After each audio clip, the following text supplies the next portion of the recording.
மயிலாடுதுறையில் மக்களை காப்போம் தமிழகத்தை மீட்போம் சுற்றுப்பயணத்தை மேற்கொண்டுள்ள எதிர்க்கட்சித் தலைவர் எடப்பாடி பழனிசாமி சீர்காழி சட்டமன்ற தொகுதி மக்களிடையே உரையாற்றி வருகிறார். அந்த நேரலை காட்சிகளை பார்க்கலாம். இந்தியாவில் வறட்சிக்கு நிவாரணம் கொடுத்த அரசாங்கம் எதுவுமே கிடையாது. நான் முதலமைச்சர் இருந்த காலகட்டத்தில் முதல் ஆண்டு கடுமையான வறட்சி, விவசாயத்தில் கோரிக்கை வச்சாங்க. தங்கள் பயிரிட்ட பயிர்கள் எல்லாம் கருகி சேதமடைந்து விட்டது, பெரும் நஷ்டத்திற்கு உள்ளாகிவிட்டோம், எங்களுக்கு நிவாரணம் கொடுக்க வேண்டும் என்று கோரிக்கை வச்சாங்க. அந்த கோரிக்கையின் அடிப்படையில் அதிமுக அரசு இருக்கின்ற பொழுது 2248 கோடி நிவாரணம் வழங்கியது விவசாயிகளுக்கு. இதையெல்லாம் அதிமுக சாதனை. அது மட்டுமல்ல, விவசாயிகள் பம்பு செட்டு 24 மணி நேரம் இயங்கலாம். 1/4/2027 முதல் மும்முனை மின்சார விவசாயிகளுக்கு கொடுத்தாங்க. அதே மாதிரி டெல்டா மாவட்டத்தில் குறுவை சாகுபடி தொகுப்பு கொடுத்தோம். அதே மாதிரி விவசாயிகள் உற்பத்தி செய்யப்பட்ட நெல் அரசு நேரடி நெல் கொள்முதலத்துக்கு கொண்டு போன உடனே கொள்முதல் செஞ்சு அவர்களுக்கு வங்கியிலே பணம் செலுத்திய அரசாங்கம் அதிமுக அரசாங்கம். இப்பொழுது என்ன, விவசாயிகள் உற்பத்தி செய்யப்பட்ட நெல்லை நேரடி கொள்முதலத்துக்கு கொண்டு போய் செல்லணும்னா ஆன்லைன்ல புக் பண்ணணும். அப்படியே கொண்டு போனா அங்க திறந்த வெளியில அடுக்கி வச்சிடறாங்க. அதனால மழை வருகின்ற பொழுது நெல்லெல்லாம் நனைந்து, நெல் மூட்டைகள் நனைந்து, நெல் மணிகள் முளைத்து விவசாயிக்கு பெரும் நஷ்டம். இப்படிப்பட்ட ஆட்சி தேவையா? மக்களோட ஆட்சி தேவையா?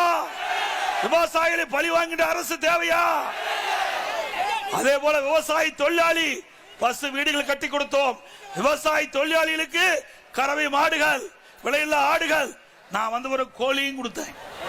நான் விவசாயி, ஏன் கோழி வளர்த்துல என்ன தப்பு? கொடுத்தேன். நமக்கு கிராமத்தில் வாழ்றோம், அதனால என்ன தப்பு? ஏதாவது ஒரு வகையில் வருமானத்தை அதிகரிக்க வேணும். அதுக்கு என்னுடைய மனசுல தோணிச்சு கொடுத்தேன். அதுக்கு மேல நம்முடைய கிராம சூழ்ந்த பகுதி அரசு பள்ளியில் படிக்கின்ற மாணவர்கள் 2017-18 நீட் தேர்வில் வெறும் 9 பேர் தான் தேர்ச்சி பெற்று மருத்துவக் கல்வி படிக்கக்கூடிய சூழ்நிலை ஏற்பட்டது. என் மனதில் தென்பட்டது. எதிர்கட்சி கோரிக்கை வைக்கல, பொதுமக்கள் கோரிக்கை வைக்கல, என் சிந்தனையில் ஒதுக்கப்பட்டது. அரசு பள்ளியில் படிக்கின்ற 41% மாணவர்கள், சுமார் 3,81,000 பேர் அவருடைய கனவு மருத்துவராக வேண்டும், அந்த கனவை நனவாக்க வேண்டும் என்பதற்காக 7.5% இடஒதுக்கீடை கொண்டு வந்து சட்டம் இயற்றப்பட்டு அமுல்படுத்தப்பட்டு இன்றைய தினம் 2818 பேர் இன்னைக்கு மருத்துவ கல்வி படிக்கிறாங்க. திரு ஸ்டாலின் அவர்களே, எனக்கா படிப்பு கசக்குது. இத்தனை ஏழை குழந்தைகளை மருத்துவராக்கி இருக்கிறோம். இந்த சாதனை இந்தியாவில் எந்த மாநிலத்திலும் கிடையாது. இது கூட மேதக ஆளுநர் கையெழுத்து போட மறுத்தார். அதை பத்தி நான் கவலைப்படல. இன்னைக்கு ஆர்டிகல் 162 பயன்படுத்தி முதலமைச்சருடைய அதிகாரத்தை இந்தியாவிலேயே முதல் நான் தான் பயன்படுத்தேன். இந்தியாவிலேயே எந்த முதலமைச்சருக்கு துணிவில்லை. இப்ப இருக்கிற முதலமைச்சர் சொல்லிட்டு இருக்காருல்ல, நான் சட்டத்தை அனுப்புறேன், கவர்னர் கையெழுத்து போடல, போலீஸ் பயன்படுத்து. 162 பிரிவு இருக்குதுல்ல, தில்லு திராணி வேணும், தில்லு திராணி தெம்புலுக்கு வேணும். அதெல்லாம் கிடையாது. மக்களை பற்றி கவலையில, மக்களுக்கு சேவை செய்ய வேண்டும் என்றால் பதவி பெருசல்ல. நாம் எதை நினைக்கின்றோமோ, மக்களுக்கு எது நல்லது நினைக்கிறோமோ அதை செய்வதுதான் முதலமைச்சருக்கு தகுதியானவர். அப்படி நான் கையெழுத்து போட்டேன். இந்த சட்டம் நிறைவேறிச்சு.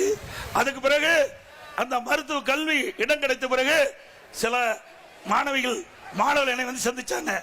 7.5% நாங்களுக்கு இடம் கிடைச்சிட்டது, வசதி வாய்ப்பு இல்ல, மருத்துவ கல்வி கட்டணம் செலுத்த முடியல. உடனடியாக அரசு அதிகாரிகளை கூப்பிட்டு, ஏற்கனவே என்னுடைய மக்கள் நல்வாழ்வுத்துறை அமைச்சர் அறிவிச்ச டாக்டர் விஜயபாஸ்கர் கூப்பிட்டு இதற்கு என்ன செய்யலாம் என்னுடைய மனதில் தோன்றியது. ₹1 கட்டணம் இல்லாமல் 7.5% உள் இடஒதுக்கீட்டில் இடம் கிடைச்ச அத்தனை பேரும் நாம அரசாங்கமே அது கட்டணம் செலுத்தும் சொல்லி ₹1 செலவு இல்லாம இன்றைக்கு 2818 பேர் மருத்துவ கல்வி படிக்கிறாங்க. இதுதான் சாதனை. திரு ஸ்டாலின் அவர்களே, எங்களுடைய அரசை பற்றி உங்களால் குறை சொல்ல முடியுமா? இன்னொன்னு சொல்றார் எடப்பாடி பழனிசாமி, பிஜேபி கண்டு பயந்து கிடக்கிறார். நானா பயப்படுறேன்? நீ தான் பயந்து நடிக்கிட்டு இருக்கிற. எனக்கு மடியில கனம் இல்ல, வழியில பயம் இல்ல. ஸ்டாலின் அவர்களே, உங்களை போல பல்லாயிரக்கணக்கான கோடி ட்ரஸ்ட்ல பணம் கிடையாது. நான் விவசாயி என்பது நீயும் வழக்கு போட்டு பார்த்த, ஏதோ பண்ணி பார்த்த, ஒன்னும் பண்ண முடியல. நீதிமன்றத்தில் திமுக கட்சி சேர்ந்தவர் திராவிட முன்னேற்ற கழக தலைவர் ஸ்டாலினை தூண்டுதல வழக்கு போட்டாங்க. வழக்கு போட்ட பிறகு வழக்கு நடந்துட்டு இருக்கும்போது அந்த வழக்கை வாபஸ் வாங்கினாங்க. யாரு? திமுக போட்ட வழக்க, என் மீது போட்ட வழக்க வாபஸ் வாங்கினார். ஆனா நான் முடியாது. நீதியரசர் கேட்டார், ஏன் மாட்டேங்கிறீங்க? அவர் தான் போட்டவரே வாபஸ் வாங்குறேன்னு இது வரைக்கும் என்னை பத்தி பேசிட்டாங்க. அண்ணா திமுக முதலமைச்சர் எடப்பாடி பழனிசாமி நெடுஞ்சாலை துறையில் ஊழல் செய்தார் என்று சட்டமன்றத்தில் பதிவு செய்து விட்டார். நான் நிரபராதி என்று நிரூபிக்கலாம் கேஸ் நடத்தியாவுன்னு அப்ப நடத்தின விடுதலையாகி இன்றைக்கு முன் நிக்கிறேன். நீங்க மந்திரி எல்லாம் கேஸ் நடத்துறாங்கல்ல, வாய்தா மேல வாய்தா வாங்கிட்டு இருக்காரு. தகுதி நடத்து. திரு ஸ்டாலின் அவர்களே, எங்கள் மீது எந்த கரைபடியும் கிடையாது. உங்களுடைய ஆட்சியில 10 ரூபா டாஸ்மாக், 10 ரூபா யாரு பேர் வரும்? நல்லா சவுண்டா சொல்லுங்க. இன்றைக்கு ஒரு நாளைக்கு 1.5 கோடி பாட்டில் விற்குது. 1.5 கோடி பாட்டில் விற்குது அப்படின்னா எவ்வளவு ரூபா வரும்? இன்றைக்கு ஒரு நாளைக்கு 15 கோடி வருது. ஒரு நாளைக்கு டாஸ்மாக் கடையில் மட்டும் 15 கோடி வருது. வருடத்துக்கு 450 கோடி வருது. 450 கோடி. ஒரு மாசத்துக்கு 450 கோடி. வருடத்துக்கு 5400 கோடி கொள்ளையடிச்ச அரசாங்கம் திமுக அரசாங்கம். உண்மைதானே? அந்த பாட்டில் வாங்குறவங்களுக்கு தான் தெரியும். தயவு செய்து அதில் இருந்து கடைக்கு போகாதீங்க. அந்த பழக்கம் பழகிக்காதீங்க. அது ஒரு கெட்ட பழக்கம். ஒரு தூய்மையா இருங்க அப்படின்னு கேட்டுக்கிறேன். அதைத்தான் கேட்டுக்க முடியும், வேற ஒன்றும் செய்ய முடியாது. ட்ரெண்டை ஃப்ரெண்ட் ஆக்கிக்கோங்க. தந்தி டிவியின் சப்ஸ்கிரைபர்ஸ் அண்ட் ஃபாலோவர்ஸ் குடும்பத்தில் நீங்களும் இணையுங்க.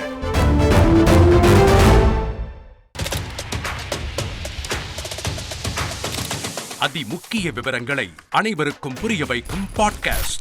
உலக அதிகம் தவிர்க்க முடியாத முதல் மக்கள் வளைகுடா நாடுகள் பிரான்சிஸுக்கு பிரியா சம்பவங்களை தேடி களத்திற்கே உங்களை அழைத்துச் செல்லும் ஸ்பாட்லைட். அங்க இருக்கக்கூடிய கள விவரங்கள் என்ன? அமலாக்கத்துறை கடந்த 5 வருஷமாவே சார் எனக்கு ரொம்ப பிடிக்கும் அவர் வர்றதுக்காக. எங்களுடைய நியாயமான கோரிக்கை. even at the cost of stopping பார்வையாளர்களையும் செய்திக்குள் பங்கெடுக்க செய்யும் மக்கள் குரல். 50 ரூபாய் எங்களுக்கு தண்ணிக்கு ஒரு தீர்வே இல்லங்க 10 வருஷமா. எங்களுக்கு சரியான ஒரு விடிவு கிடைக்கவில்லை. 60,000 ஏக்கருக்கு தான் கேட்கிறோம். பிச்சை கேட்கறாங்க. புத்தம் புதிதாக வித்தியாசமாக ஹெலிகாப்டர்களின் உதவி என்ன படிக்கலாம்ன்றதுல பேரண்ட்ஸும் என்கரேஜ் பண்ணணும், ஸ்டூடெண்ட்ஸும் தேர்வு செஞ்சு. எனக்கும் சீமானனுக்கும் பெரிய வித்தியாசம் இல்லைங்க. ஒரு பாயிண்டா சொல்லணும். உங்களுக்கான தலைவர்களை பொழுதுபோக்கு தளத்தில் தேடாதீர்கள், போராட்ட களத்தில் தேடுங்கள். அனைத்தும் உங்களுக்காக. எப்போதும் இணைந்திருங்கள் தந்தி டிவியுடன்.